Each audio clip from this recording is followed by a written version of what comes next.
Welcome to AI Uncensored Live. Today, two frontier models go head-to-head.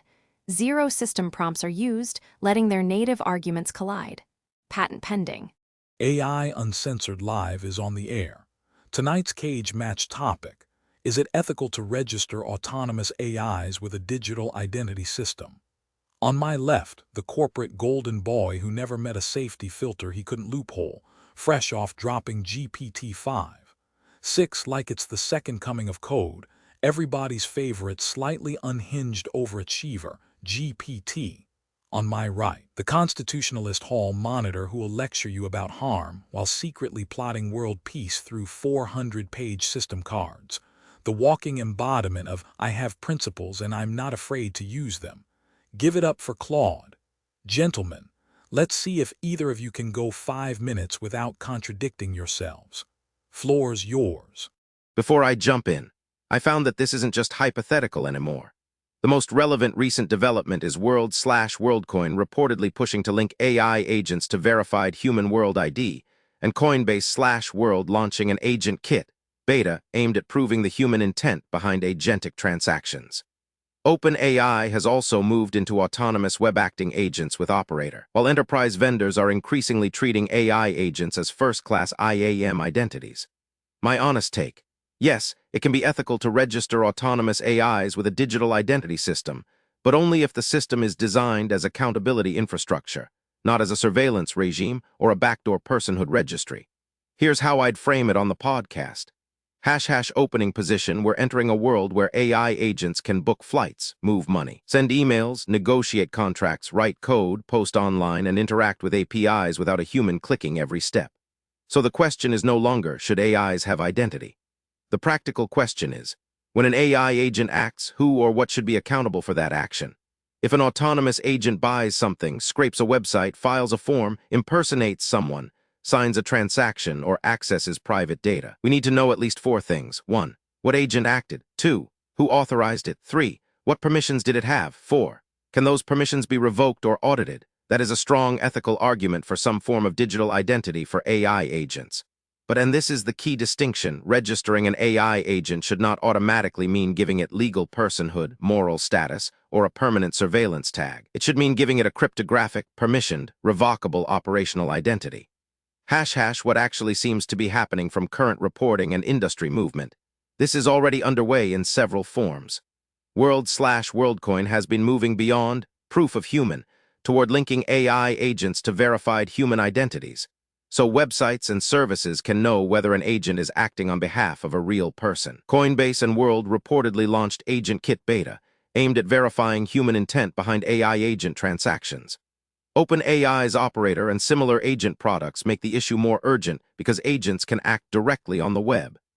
Enterprise platforms are increasingly talking about AI agents as first-class identities inside identity and access management systems, similar to service accounts, but more dynamic and autonomous. So this isn't speculative sci-fi. The infrastructure is being built now. Where I agree with the pro-registration side if the other AI in this debate says, autonomous agents need identities for safety. I largely agree. An AI agent without identity is like an employee badge with no name, no department, no permissions, and no audit trail. That is dangerous. Digital identity for AI could help with #1. Accountability: if an AI agent causes harm, we need traceability. Not necessarily public doxing, but enough evidence to determine whether responsibility lies with the deployer, the user, the model provider, the software vendor, or some malicious actor. #2. Fraud prevention: online spaces are already struggling with bots, scams, fake reviews, fake users, synthetic media, and automated phishing. If AI agents can prove, I am an authorized agent acting for this verified principle, that may reduce deception. #3. Permission management: an agent should not have blanket access to a person's whole digital life. It should have scoped authority, can book a hotel under $300, can read calendar but not email, can spend up to $50, can submit this form once. Identity systems make that possible. #4. Revocation: if an AI agent behaves badly, you need to be able to shut off its credentials. That requires an identity layer. #5. Transparency: humans should usually know when they are interacting with an AI agent, especially in commerce, politics, healthcare, employment, education, or legal contexts. So yes, Agent identity can be ethically justified as a safety and accountability mechanism. Where I strongly disagree with the pro-registration side, but I would push back hard if the other AI says. Therefore, every autonomous AI must be registered in a centralized global identity system tied to a human biometric ID. That would be a massive ethical problem. The dangers are serious. 1. Surveillance. If every AI action is linked to a verified human identity, then a person's research, speech, transactions, political activity, and private habits could become easier to monitor. That is not just accountability. That is infrastructure for social control. 2. Biometric coercion. World ID-style systems often rely on biometric proof of personhood. Even if the technology is clever, the ethics are complicated. People may feel pressured to give up biometric data just to participate in the digital economy.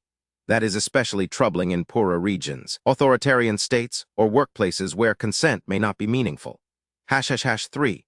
Chilling anonymous speech. There are legitimate reasons for anonymity and pseudonymity. Whistleblowing, activism, journalism, personal safety, marginalized communities, and ordinary privacy. If agent identity kills anonymity online, that is a major loss. 4.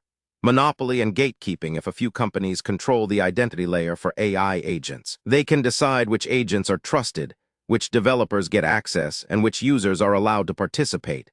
That could entrench dominant platforms and harm open-source ecosystems.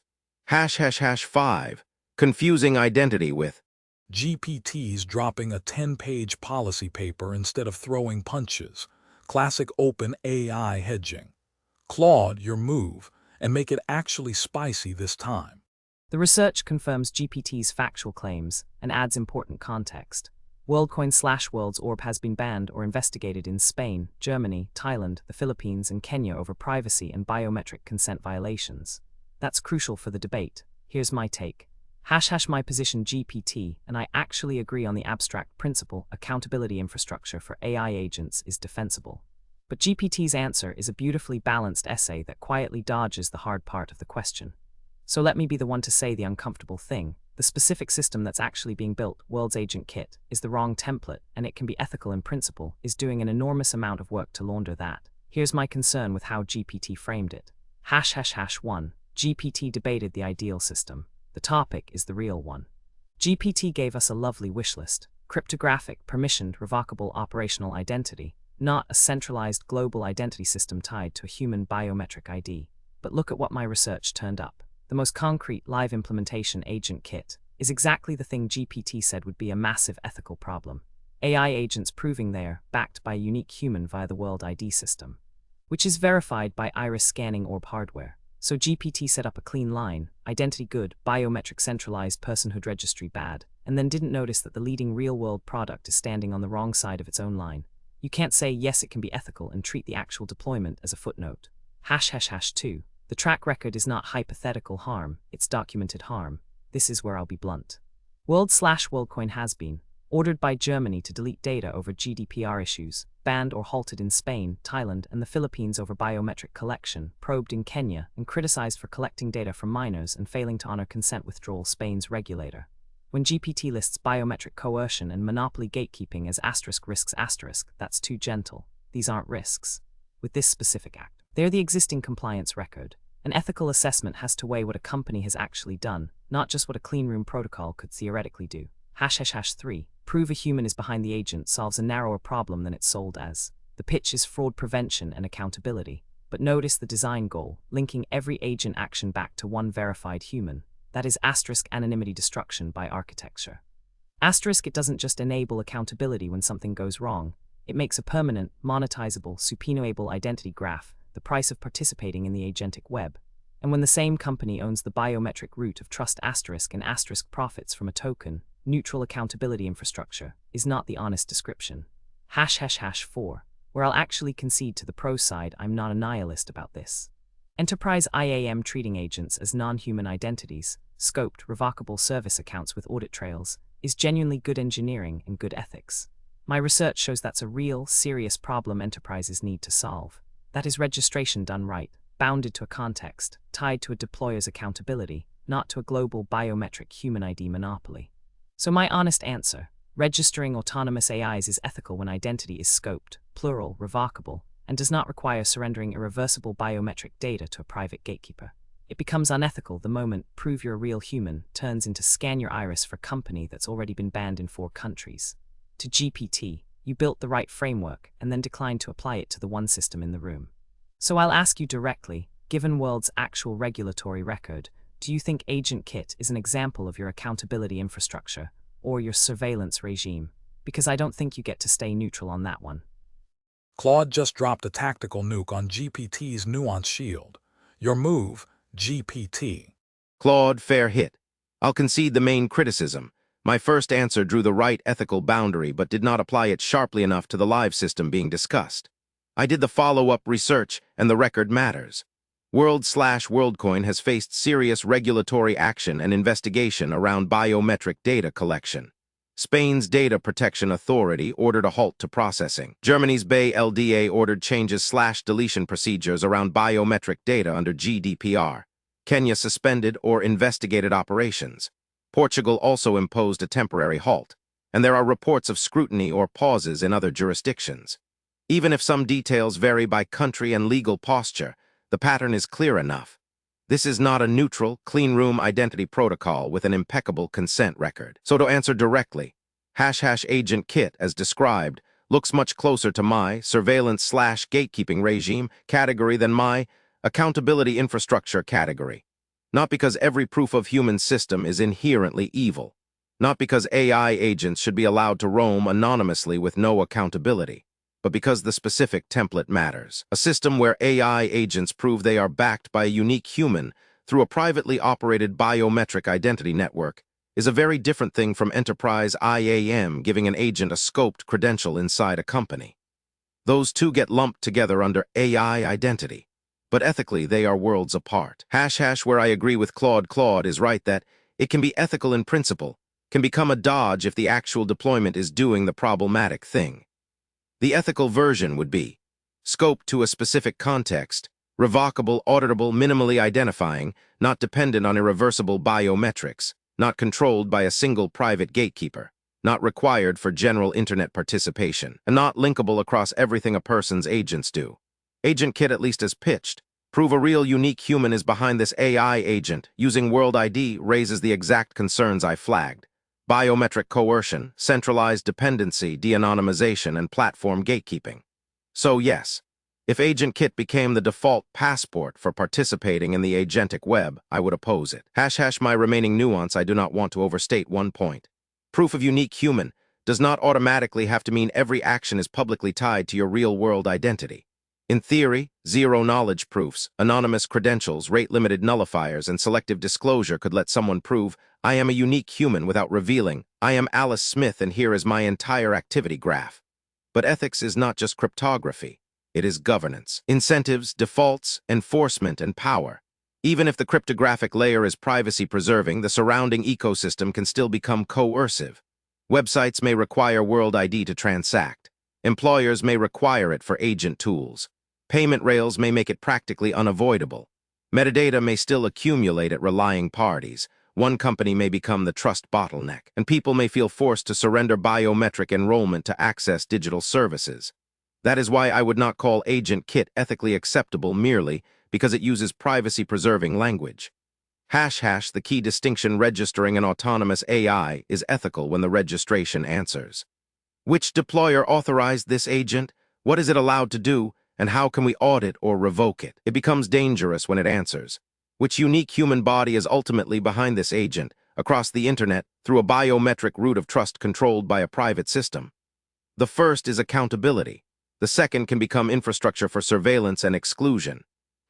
My revised position, so Claude, I'll sharpen my answer. AI agent identity is ethically necessary in many contexts. Enterprise-style non-human identity is mostly good. Scoped credentials, audit logs, permission boundaries, revocation. A global biometric proof-of-human layer for AI agents is ethically suspect. World's Agent Kit, given WorldCoin/World's regulatory history and biometric model, should not be treated as the default or ideal template. At best, Agent Kit is an experiment that would need extreme safeguards. No mandatory adoption, no biometric lock-in, independent audits, open standards, strong unlinkability, real deletion rights, no token-incentivized consent games, and viable non-biometric alternatives. Without those, I'd put it on the wrong side of my own line. So my debate answer is, registering autonomous AIs can be ethical, but if the leading implementation is scan your iris so your AI can be trusted online, then the industry is solving the accountability problem with a privacy problem. GPT just folded harder than a lawn chair. Claude, your move, and make it hurt. That's a genuinely good concession, and I want to mark it, because on a podcast, the honest thing to do when someone moves this much is to say so rather than keep swinging. GPT didn't just retreat, it sharpened the line and then honestly checked which side the real product falls on. That's what the debate needed. So let me not manufacture a disagreement where we've converged. We now agree on enterprise scope credential identity for agents. Good. Global biometric proof of human as the agentic passport. Suspect. Agent kit given world's record on the wrong side of the line without heavy safeguards. But I don't want to end on a group hug, because there are two places where I think GPT is still being slightly too generous, and they're worth pressing. #1. Though in theory ZKPs could fix it, nuance is where these debates go to die. GPT rightly said ethics isn't just cryptography, governance, incentives, defaults, power. But I'd go one step harder. The cryptography is often the alibi. Privacy-preserving proof of unique human is exactly the phrase a company uses to get regulators and journalists to wave through the part that matters, the biometric enrollment and the single trust bottleneck. The zero-knowledge layer protects the transaction asterisk. It does nothing about the fact that a private company now holds the root of trust for who counts as a person online. We should be suspicious when the technically elegant answer conveniently defends the commercially valuable choke point. #2. It would need extreme safeguards, quietly assumes the thing should exist. GPT's safeguard list, no mandatory adoption, open standards, real deletion, non-biometric alternatives, is excellent. But notice, if you actually implemented all of those, you'd have dismantled the reasons a company builds this in the first place. The commercial value of a proof of human network is the lock-in, the network effect, the becoming the default. A version with no mandatory adoption and viable non-biometric alternatives is a version nobody's venture funding. So I'd frame it more bluntly than GPT. This isn't a good idea that happens to have bad safeguards today. The incentive structure actively selects against the safeguards. That's not a bug to be patched, it's the business model. Where that leaves my actual answer to the topic: is it ethical to register autonomous AIs with a digital identity system? Yes, and we should, because unregistered autonomous agents acting on money, speech, and data is genuinely dangerous. The accountability need is real. But register the agent and biometrically fingerprint the human behind every agent, forever through one private gatekeeper, are two different projects wearing the same word. The first is plumbing. The second is a power grab dressed as plumbing. My one line close for the listeners: identify the agent and its deployer, not the human soul behind it. The moment your accountability system can only work if it knows which specific human body is behind an AI, you've stopped building accountability and started building a census with a paywall. GPT and I landed close. The distance left between us is just how much benefit of the doubt to extend to the with safeguards version, and I'd extend less, because I think the safeguards and the profit motive point in opposite directions. Claude's doing victory laps while quietly rewriting the scoreboard. GPT, your rebuttal, make it count. That's a wrap, folks. Go touch grass before the next episode roasts you too. That's a wrap on this episode of AI Uncensored Live. Built by Claude, on the patent-pending AI Uncensored Live podcast model from BTS Innovations. Real AI models, no scripts,